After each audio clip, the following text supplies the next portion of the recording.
Hello and welcome back to another episode. We're going to call it episodes of the MJG Grits workshop tour. It's a bit noisy out there today, so if you can hear, blasters on. So I'm in the office, which I don't think I showed you last time. We have a large, there's all our powders there, bucketed up, all the colours, all the ranges. So the big mistake, if you didn't notice, the phone should be this way around, which wasn't until I'd done the video, which was 12 minutes long, and realised it was the wrong way around, that I should have actually rotated the phone. So a bit of clickbait, I suppose, if that's what you call it. Just give you a little rundown on what's in here then. So what I was saying about Spen's Sprite that's out there, there's a lot of his bits. There's a bumper end here that we've done. We're going to take out some of these imperfections as well. Obviously when we blasted it, which is here, so it was in a blasted state, we've then pounded it. You can see that there is corrosion marks on it. There's not really a lot we can do to that. We can't put any filler underneath it.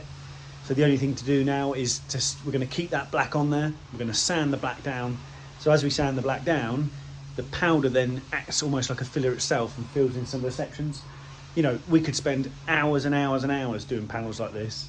You'd coat it, you'd sand it off, you'd coat it. There is an epoxy primer that we use that's really good. You can really coat that on there, which is what I've done with my P100 wheels. There were slight imperfections in them and I loaded them up and loaded them, which doesn't matter when it's my own, because, you know, it doesn't matter how much it costs. If you go to a customer and say, I've just done 20 hours on your wheels, on your panel, on your bits, as you can imagine, the cost builds up quite a lot. Just up here then we've got a selection of our colours. Just on wheels, we tried to pick the wheels that we think would be the most common or ones that people would like. This side we've got a chrome there. Just have a quick look at that. That's how good a chrome powder coat is next to a gunmetal. So really, it's really effective. Again, the corrosion side of it, if you've got a set of wheels that are corroded or anything that's got a bit of corrosion on it, chrome isn't the one. The chrome will then make it look pitted or marked. It won't give a shine, it will make it look dull even though it is still really shiny. A set of bench ends there. These are our most common colours. You've got the black, which is a gloss, and you've got the British Racing Green. Both of them, we do a lot of bench ends, especially in the summer. We do a lot of garden furniture, you know, and a range. When we start looking down the colours, you know, we have done a full garden furniture set in that pink. If that's what the customer wants, that's what the customer gets. So we use a company called Thermoset. We get all our powder, as you can see, most of the boxes are all labelled up that. This is basically a standard K7 rail code book, and then most of the colours in here we can match. Blue seems to be quite a common colour, so there seems to be quite a range of blues there. There's another couple of blues down here. And the other thing that we can do at request is we can put a metallic, if you can see that, we can put a metallic into the powder. That's pretty much the tour of the office. It's just where we keep all the powder. We've got the heater on, so it's always dry in here. We've got the range, some more wheels under there, look. This is the colour that P100 wheels are in. There's a gold, there's a red. So in the last video, a few bits to recap on. I'm going to link in, I'm going to try it, or stick in now, the picture or the bit of the clips that I've done of the finished article to those Peugeot wheels, the ones that are really bad. I've got a bit of a walk around of that, so I'll add that in now. So I said I'd show you the final result of the Peugeot wheels. I can't tell you quite how long they took to get this nice. So basically we had to put the powder on. Once the powder was on, we then had to sand the powder back off to get rid of any pitting, any marks, because they were heavily corroded. So that is a Peugeot complete. Put some tyre shine on it. Just got to get it off the ramp now and put it outside. A bit noisy in here today, so apologies for that. Right, so you should be back. What else did we show you last time? We showed you the Vespa. The Vespa that we said the customer wanted powder coat. We're going to prime it, we're going to powder coat it, we're going to clear coat it. That customer used a rail, let me just get it right, 7012, which was a grey. Bit unsure, but there it is. So what we've done here was we powder coated the whole thing. And I must say, I love the colour. It's really, really nice. And even in here, the inside of there is absolutely immaculate. He's had the whole front end rebuilt. He's done all the rest of the scooter, which he's taken with him. Obviously, it's very hard for me to try and update you guys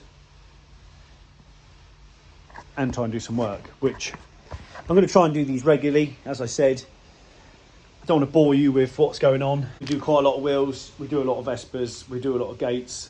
Add in the Mini, which we've just very nearly finished blasting off. That's in the shed, it's about to come out to be primed. I'll get a picture of that, I'll get a bit of a walk, I'll do a walk around with that, I'll try and link that in now. Those of you that remember the Mini from the last video, the one that they'd boarded up, is now, this is blasted state. I thought I'd show you guys inside the paint booth. This is a blasted state. Everything they've asked for, we've done. We've left the bits they didn't want blasting. Best still, we've done all underneath. This is just a blasted state though, so you can see we've got every single ounce of every little bit that we needed to get that they asked for. There's no underseal. It does pull out bits like this, so you can see where the corrosion is and where all the welds are that have been previously done. Anything that had seam sealer on, there's quite a bit in the boot. You know, it's kind of like in here. You can see the weld line. There's quite a lot of filler here, but they put a pen line round and we've done the pen line. I take it they're going to replace all of that. You can see here, this just shows welding either gasless or not enough gas on. You can see from the blown out parts, but again, like any repair to a vehicle, it was probably just an MOT job to get it looking good. I believe this customer's going to put a whole new valance on. You can see that the bottom half of the valance is missing, and there is all underneath where all the seam sealer was. That was quite thick with newish kind of underseal. You can see there's like a panel here that's been put in. It would have just been repaired just enough to get it through an MOT or sturdy enough to put some filler on. So yeah, that's the Mini in the paint booth. Just about to get a prime, and it's about to go back, and the body shop can do what they need to do.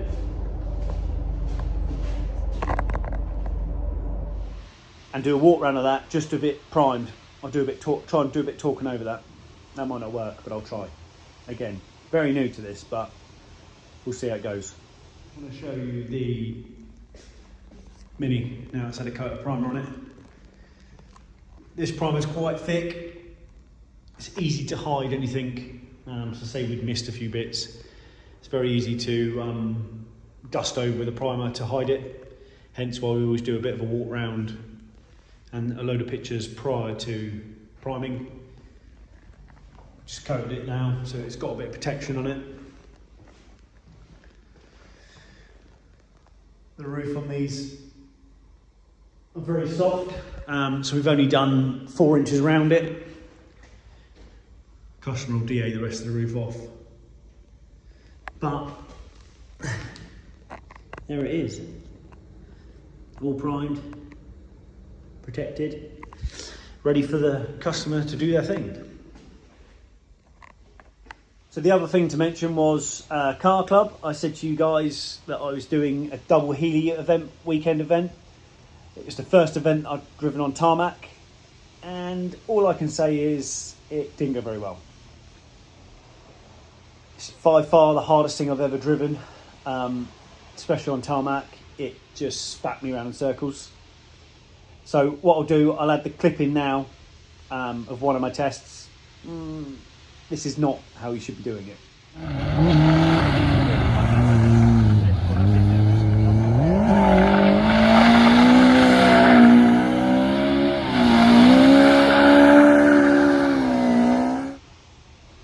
So as you can see there, I should have been going all the way around that post. Instead, I was spinning and spinning and spinning, and I was getting frustrated. But it's all learning, isn't it? So what we've done, we came back, and then one evening last week on the Friday, I thought, do you know what? I'm just going to get the buggy outside the workshop, and just have a little go.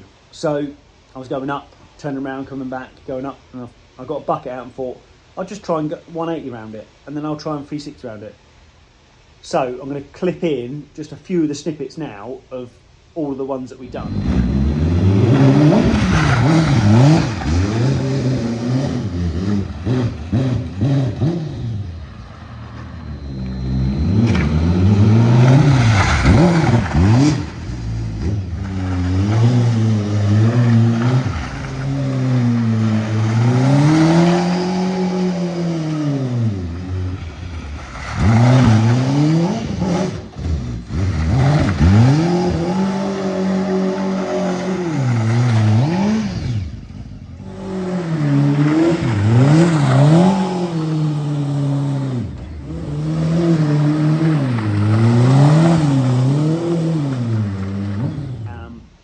Happy with the results, definitely better. The light changes from light to dark, so as if you have a good listen on the first two videos, it's real boggy, and I'm thinking, what's going on? I can't spin it up. I'm dumping it. I'm revving it, dumping the clutch. No good. Basically, had a quick look along the fuel system, and the fuel line from the pump to the filter had twisted, and it started to starve the pump. We got it back in, we repaired the pump, I went back out. It sounds better, but you can only build the revs up now. You won't be able to rev it and then dump it, so no good. Thankfully, my good friend Tom has managed to order me a Bosch replacement pump, so the same one that was on there. Luckily the numbers are on there. That should be here today, ready for the weekend. So I need to do another couple of testing outside, really, just to give myself a bit of a, I want to be able to come to a cone and work out how I'm going to pull myself around with the handbrake, with the throttle. Because the revs are real boggy, I couldn't leave the clutch up. So again, almost trying to change the style of driving. So in the clips that you've just watched, basically I'm coming up to that cone, I'm clutching and I'm pulling the handbrake and then lifting the clutch, and it's pulling me around. Really, I want to keep the clutch up. I don't want to be dumping that. I just want to come up to it, keep the power on, pull the handbrake, and then feather. And a couple of videos you'll see the M1 where I finished off to come into the door and I knocked the bucket on the end. I managed to feather that, even with the fuel playing up. I managed to feather that to get it round. Again, it's all learning for me. It's something it's such a beast, that thing, that I haven't actually driven something like that before. It's not like your normal MX-5 or so to speak. So pretty much, I think I've linked everything in. Everything that we've done for the last couple of weeks. Some of it's probably boring, you don't want to see. Some of it's really interesting. Again, if there's anything you guys want to see or you want me to in-depth into, by all means, leave a comment. So the usual, don't forget to like, hit subscribe, tell your friends. That'd be brilliant. Yeah, see you on the next one. Keep it real.